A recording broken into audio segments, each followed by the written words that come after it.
Hello guys! Hello! This is for Aries. Welcome dito sa aking channel, Kapalaran 888 Aries. Tingnan natin kung anong messages, vibration, gabay, energy para sa inyong lahat. This is general reading, so I hope na makaresonate kayo. Okay, Aries, letter 7 of Spades, number 27, this is number 9. Sinasabi ng bara sa'yo dito na ihanda mo ang sarili mo. Makakatanggap ka ng letter. It's either invitation letter, confirmation, or anything na documented siya. Okay? Paper, documents. Alright?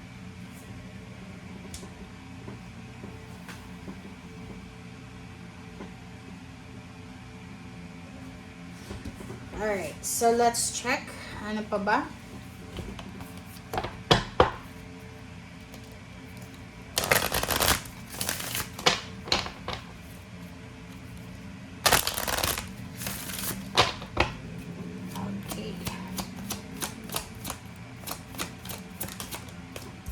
Okay, next is savings. Wow, congratulations.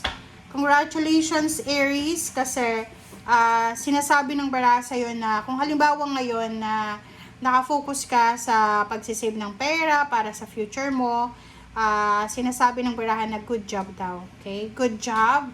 And kung wala ka pa doon, wala ka pang urge or wala pang urgency na mag-save ng pera, ngayon, after mong manood neto, sinasabi ng barahan na ibigay mo sa future mo yung big favor na yan. Kasi pag nag-save ka ngayon, meron kang dudukutin in case of emergency. So, sinasabi ng baraha na simulan mo na mag-save ng pera ng pakunti-kunti.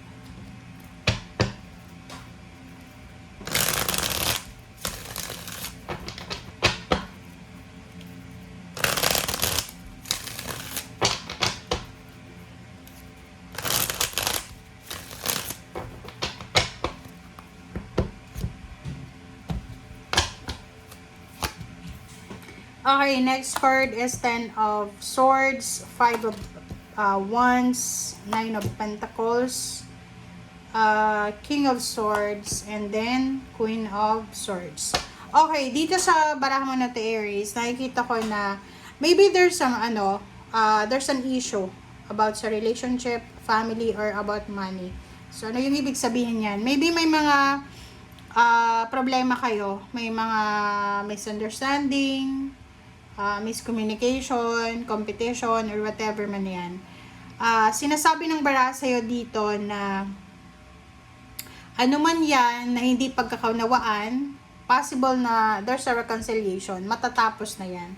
So, like halimbawa, may problema ba kayo sa pamilya, magkakapatid, magulang, nag-aaway-away, nagkakagulo, sinasabi ng 5 of Wands dyan na posible na maayos yan. Okay? May posibilidad na maayos yan. May posibilidad na matapos na yung gulo. May posibilidad na maayos lahat. And yung 9 of Pentacles dito, at saka King of Swords, Queen of Swords, sinasabi ng bara sa'yo dito na after this month of April, okay, yung month ng April ay napaka-importante yan. Kasi pagdating ng ng Mayo, May 2026, marirealize mo na biglang shifting ng panahon, ng pagkakataon. Parang mararamdaman mo na ay biglang nagbago ang lahat. So, there's a direction.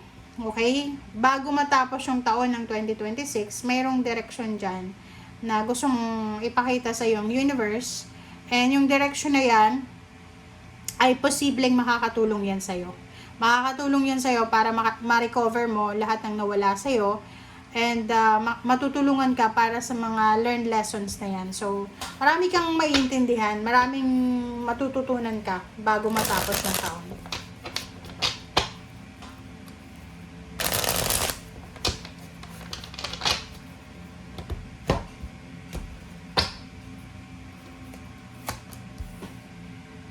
Okay, the Star, Page of Swords, 10 of cups, sorry, and 5 of cups, and wow, hangman na reverse, and 2 of wands. So, yun.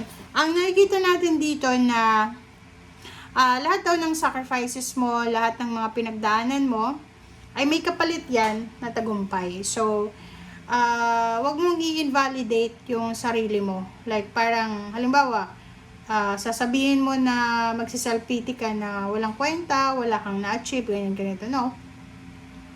Mali ka doon kasi andito ka sa mundong ibabaw kasi meron kang ginagawa.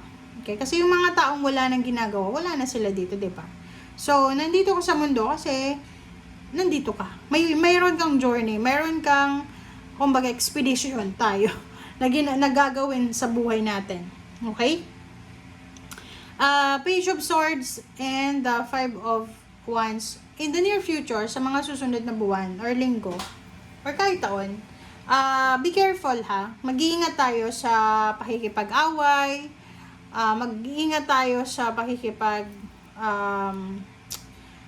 kompetensya or anything na alam yun, makipaglaban sa kung kani-kanino man.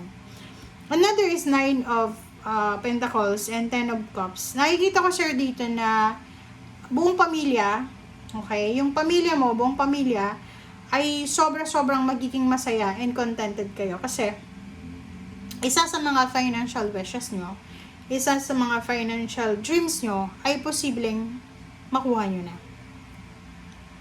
Etong 10 of Cups na to, sinasabi ng bara sa'yo dito na there's a family celebration, there's a family success na posibleng darating. Maybe, yung mga pinoproblema mong utang ay posibleng mabayaran na. Yung mga pinoproblema mong ari-arian ay posibleng maayos na. Parang ganun.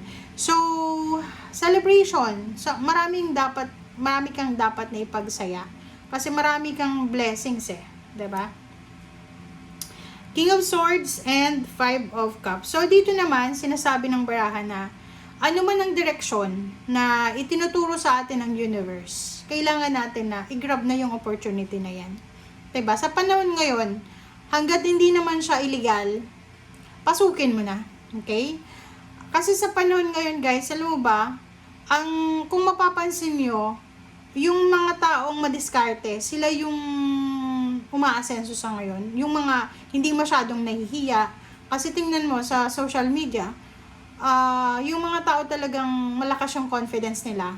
Sila yung asensado sa social media. Pero kung mahihain ka, wala kang patutunguhan. Parang ganito din.